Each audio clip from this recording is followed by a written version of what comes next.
जी topic बोलिए अपना। Assalamualaikum class. My name is Maria and my roll is 1967. And the topic of my presentation is types of penicillin.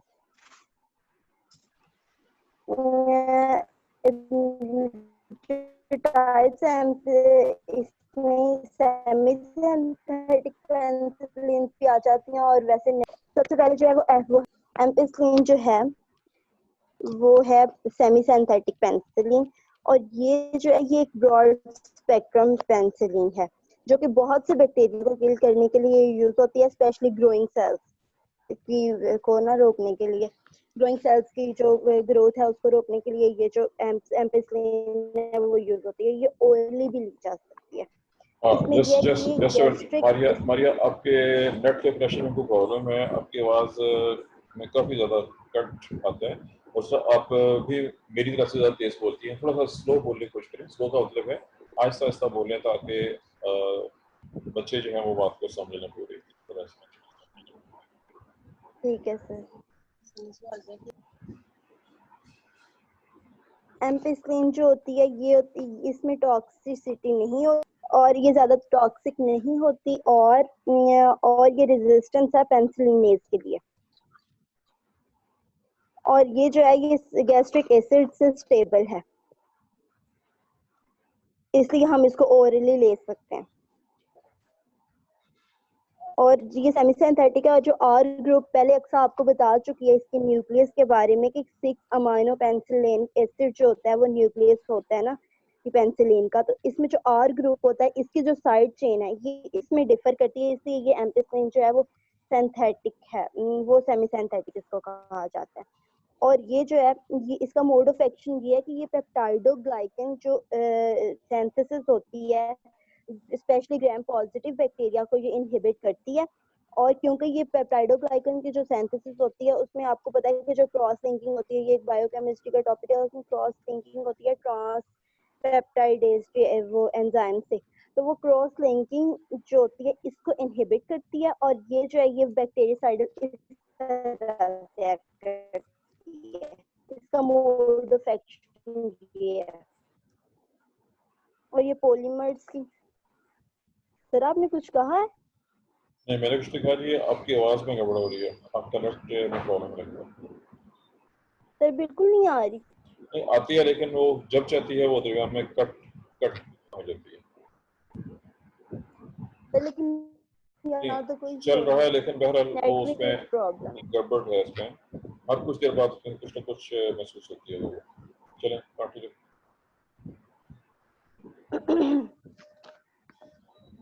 इसका जो है ये growing sales के लिए है बैक्टीरियासाइडल और जो है ये पेप्टाइडोग्लाइकन सिंथेसिस को जो है बिल्कुल रोक देती है और ये स्पेशली ग्राम पॉजिटिव बैक्टीरिया के ऊपर एक्ट करती है। ग्राम पॉजिटिव बैक्टीरिया पे इस तरह से एक्ट करती है कि ग्राम नेगेटिव बैक्टीरिया में तो आप सबको पता है कि साइडों पे लिपिड मेम्ब्रेन होती है। लिपिड मेम्ब्रेन के अंदर जो स्मॉल प्रोटीन्स होती हैं जिनको हम पोरिन्स कहते हैं, ये हम पहले पढ़ चुके हैं, इनको पोरिन्स कहते हैं, उसमें से कम ही एक्ट करेगी ये जो एम्पिसिलिन है ना, इसलिए ग्राम नेगेटिव बैक्टीरिया के ऊपर इसका जो असर है वो कम है, जबकि ग्राम पॉजिटिव बैक्टीरिया की जो पेप्टाइडोग्लाइकन की जो लेयर होती है उसको ये जल्दी डिस्ट्रॉय कर देती है। इसलिए ग्राम नेगेटिव जो बैक्टीरिया हैं उनको ये ग्राम पॉजिटिव बैक्टीरिया हैं उनको ये ज्यादा इफेक्टिवली डिस्ट्रॉय करेगी। और हमारे पास आ जाते हैं आगे सेफेलोस्पोरिन्स दूसरी टाइप के अंदर। ये जो एक मेरीन फंगस होता है, मेरीन फंगस है सेफेलोस्पोरियम एक्रीमोनियम, ये जो स्पीशीज है ये वाली जो एंटीबायोटिक्स है पेनिसिलिन जो है ये प्रोड्यूस करती हैं। और ये जो है ये आपको पता है सेफेलोस्पोरिन्स का जो न्यूक्लियस है वो थोड़ा बहुत डिफर करता है पेनिसिलिन से, पेनिसिलिनिक एसिड जिसको हम कहते हैं अमाइनो पेनिसिलिनिक एसिड, उससे थोड़ा बहुत डिफर करता है। वैसे ये होता उससे डिफरेंट ही है, इसका अलग न्यूक्लियस होता है और ये नेचुरली अकरिंग भी इसको कहते हैं पेनिसिलिन। ये बहुत इफेक्टिव है ग्राम पॉजिटिव और ग्राम नेगेटिव दोनों बैक्टीरिया के लिए। और इसका जो है ये ज्यादा इफेक्टिव होती है सेमी सिंथेटिक पेनिसिलिन से, क्योंकि ये नेचुरली अकरिंग ज्यादा वो मेरीन फंगस में होती है इसलिए। और इसकी टॉक्सिसिटी भी कम है। और उसके बाद इसका भी जो एक्शन है वो होता है क्रॉस लिंकिंग। वो बैक्टीरिया के सेल वॉल के ऊपर जो क्रॉस लिंकिंग होती है पेप्टाइडाइज रिएक्शन की, पेप्टाइड ये बॉन्ड को ब्रेक करता है और इस तरह से उस लेयर को वो डिस्ट्रॉय कर देता है जो बैक्टीरिया के साइड्स पे होती हैं। और इस तरह से ये जो है ये भी बैक्टीरियासाइडल के तौर पे एक्ट करती है। और ये भी मोस्टली ग्रोइंग सेल्स के ही लिए ही एक्ट करती है। साइक्लोसेरीन आगे नेक्स्ट हमारे पास आता है। साइक्लोसेरीन इनका जो नाम ये दोबारा सारे बोलिए, नाम दोबारा बोलिए। साइक्लोसेरीन साइक्लो साइक्लोसेरीन सेरीन स्पेलिंग बोलते, चूंकि आपके लफ्ज क्लियर नहीं हो रहा मेरे पास। साइक्लो के आगे sir serine CYCLO SE CYCLO cyclo के दोबारा बोलिए। साइक्लो के आगे SE FE sir SE S का S एक्सेंट S हाँ जी E C E E sir सीन E RINE साइक्लो R के आगे SE R R I I NE cycloserine. Sir ये एक सिंपल कंपाउंड है और ये जो है इसका स्ट्रक्चर होता है, ये बुक के ऊपर 519 पेज के ऊपर बना हुआ है। ये इसका एलानीन जैसा ही तकरीबन स्ट्रक्चर होता है इसका। और ये केमिकली सिंथेटिक भी होती है, लेकिन इसको एक स्पीशीज है स्ट्रेप्टोमाइसिस, ये ज्यादातर इसको प्रोड्यूस करती है और इसको ये केमिकल सिंथेटिक भी है। और इसको स्पेशली हम ट्यूबरकुलोसिस थेरापी के लिए यूज करते हैं और इसके साइड इफेक्ट्स की वजह से इसका जो यूज है वो लिमिटेड कर दिया गया है। और ये क्या करेगा, ये जो है ये एलानीन जो होता है, एलानीन की तरह, क्योंकि इसका स्ट्रक्चर ये एलानीन के ऊपर जो एलानीन अमाइनो एसिड के ऊपर जो एंजाइम एक्ट करता है ना, चाहे वो लिवो में हो चाहे वो डेस्ट्रो में हो, वो वाले सारे एंजाइम्स को ये इनहिबिट करेगा। और ये फिर ये पेंटापेप्टाइड साइड चेन जो होती है वो सेल वॉल की, उसकी फॉर्मेशन को ये रोक देगा। इस तरह से ये जो है ये अपना बैक्टीरियासाइडल जो रोल है वो परफॉर्म करेगा।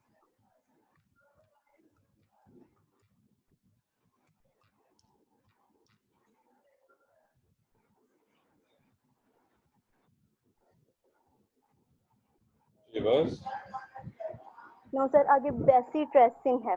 बेसिट्रेसिन जो है वो नाम बैक्टीरिया दोबारा की बोले, नाम दोबारा बोले, जरा आस्ते से बोले, लिखा जाए। आपका तलफ़्फ़ुज़ जो क्लियर नहीं होता और नेट पे सर है। Bacitracin BA sir BA sir CI CI TRA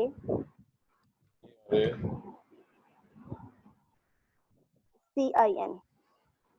EIN देखो, ठीक है, स्पेल चेक कर लें। ये जो है ये ओरली नहीं ली जा सकती या ये इंट्रावेनसली भी नहीं ली जा सकती। ये जस्ट स्किन पर या फिर स्किन पर ली जा सकती है या फिर ऐसे टॉपिकल ट्रीटमेंट में यूज होती है। ये ऐसे ओरली नहीं ली जा सकती।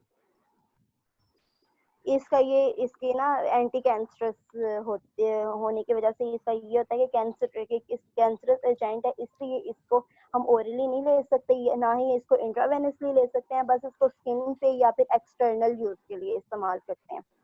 और ये एक स्पीशीज है बैक्टीरिया की जो कि बैसिलस सेप्टिलस होता है, वो प्रोड्यूस करती है। ये भी नेचुरली अकरिंग है।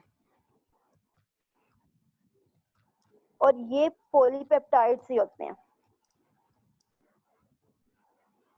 और ये स्पेशली जो है ये ग्राम पॉजिटिव बैक्टीरिया को इनहिबिट करने के लिए यूज होते हैं, क्योंकि ये खुद पॉलीपेप्टाइड है। तो इसलिए ये जो पेप्टाइडोग्लाइकन वो लेयर होती है ग्राम पॉजिटिव बैक्टीरिया की, उसको जल्दी से ये उसकी क्रॉस लिंकिंग को खत्म कर देता है, जिस वजह से वो डिस्ट्रॉय हो जाता है और जो है ना सेल डैमेज हो जाता है बैक्टीरिया का।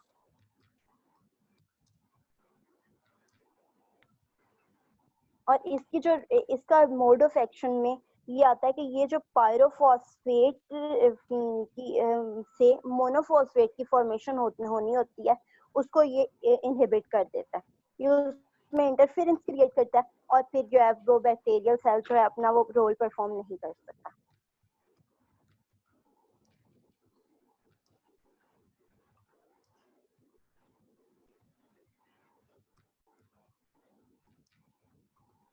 सर मोनोफॉस्फेट की फॉर्मेशन को करता है ये इनहिबिट जी अब ये फ्रॉम क्या पायरो। कि पायरोफॉस्फेट से मैंने पहले पी लिखा है, पी का मतलब फॉस्फेट ले रहा हूँ।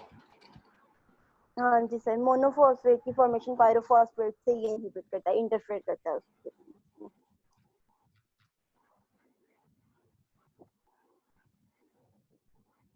नेक्स्ट हमारे पास आता है वेनकोमाइसिन। वेनकोमाइसिन जो है कि स्पेलिंग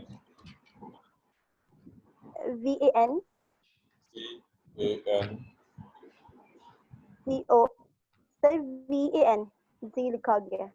नहीं, आपने क्या बोला? चूंकि मुझे जी की समझ आ रही है, आपने जी कहा है कुछ और कहा है? वी कहा? V ji वैंको MY माइसिन MY CIN। ठीक हो गया। यस जी सर, ये एक बैक्टीरिया की स्पीशीज स्ट्रेप्टोमाइसिस ओरिएंटालिस, ये इसको प्रोड्यूस करती है और ये जो है ये कॉम्प्लेक्स एंटिटी है जो कि शुगर्स और अमाइनो एसिड से बनी होती है वेनकोमाइसिन। और ये बी पेप्टाइडोग्लाइकन, जाहिर बात है ये सेल वॉल की इनहिबिशन के लिए जो एंटीबायोटिक्स यूज होती हैं हम पेनिसिलिन उनमें पढ़ते हैं, तो ये जो सारी की सारी ये जो हम टाइप पढ़े हैं ये पेप्टाइडोग्लाइकन लेयर को ही डैमेज करेंगे। तो वैनकोमाइसिन भी यूं ही करेगी, पेप्टाइडोग्लाइकन की सिंथेसिस को ना ये रोक देगी। वो वाले जो एंजाइम जो पेप्टाइडोग्लाइकन की सिंथेसिस करवा रहे होते हैं, यानी कि एलानिन ग्रुप उसमें आ जाता है, उसमें पेप्टाइड साइड्स को ये डैमेज करेगी सबको, और ये मेम्ब्रेन बाउंडेड इंटरमीडिएट्स को ये डैमेज करेगी। तो उस तरह से ये बैक्टीरिया के सेल वॉल को खराब कर देगी और इस तरह से बैक्टीरिया की सेल वॉल खत्म हो जाएगी तो बैक्टीरिया डेड हो जाएगा। साइटोप्लाज्मिक वो जो कंटेंट्स है वो बाहर आ जाएंगे, जिसकी वजह से बैक्टीरियल सेल जो है वो श्रिंक हो जाएगा और इससे उसकी डेथ हो जाएगी।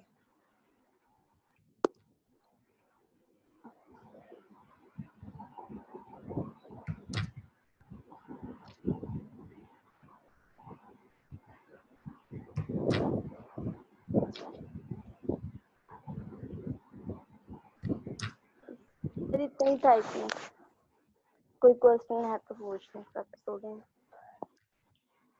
जी हमारी एक प्रोजेक्शन मुकम्मल है जी। कोई क्वेश्चन अगर पूछना चाहे तो थोड़ा सा टाइम है, पूछ सकते हैं। मैंने क्वेश्चन जी फरवा पूछना चाह रही है जी, अनम्यूट करें, अनम्यूट जी। अस्सलाम वालेकुम सर। वालेकुम। सर एक तो यहाँ पे वो बेसिक ड्रेसिंग की स्पेलिंग गलत, वो मैं कह रही थी पहले से ही कि ठीक कर लें बेसिक ड्रेसिंग के। पहले जो नंबर 4 है देखें, इसकी बात सर कर रही है जी सर, जी। जी सर मैं नंबर पहले 4। कह चुका हूँ कि मारिया की आवाज़ क्लियर नहीं आ रही मुझे। मारिया की आवाज़ बहुत ही डिस्टॉर्टेड है और मुझे बड़ी मुश्किल से समझ आ रही है वो क्या कह रही है। स्पेलिंग बोलिए आप क्या है? वैसी सर CI के आगे T आएगा। इसके आगे पी आएगा। हाँ, ये गड़बड़ सर हो गया। T एक मिनट, ये गड़बड़ हो गया। BSc आई के आगे पी का T आएगा। जी आगे सर T सॉरी टी आगे और सर E रेज कर दें, E रेज कर दें और A के आगे जो E लिखा है उधर C आएगा। ठीक हो गया। जी सर, जी सर। और सर जो मेरा दूसरा क्वेश्चन था वो मैंने अक्सा वाले ही प्रेजेंटेशन में ही पूछना था, लेकिन फिर मैंने पूछा नहीं। सर उधर बात की थी कि जीन ट्रांसफर की, यानी वो जो रेजिस्टेंस ट्रांसफर हो जाती है, उसने बताया कि वर्टिकल ट्रांसफर भी होती है और हॉरिजॉन्टल ट्रांसफर भी होता है जीन का।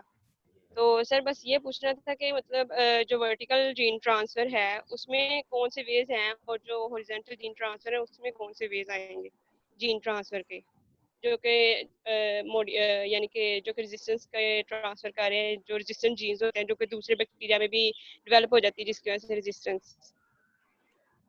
जी अक्सा आपने चलेगी जी। अक्सा आप अपने आप को अनम्यूट करें। फरवा, ये जो वर्टिकल जीन ट्रांसफर है ना, इसके अंदर म्यूटेशंस वगैरह आती हैं और जो हॉरिजॉन्टल जीन ट्रांसफर है इसके अंदर 3 टाइप्स हैं। जिनको मैंने कहा है कि आगे आमना ने एक्सप्लेन करना है, ये ट्रांसलेशन, ट्रांसफॉर्मेशन और कॉन्जुगेशन, ये तीनों हॉरिजॉन्टल जीन ट्रांसफर के अंदर आती हैं। यही पूछा ना आपने?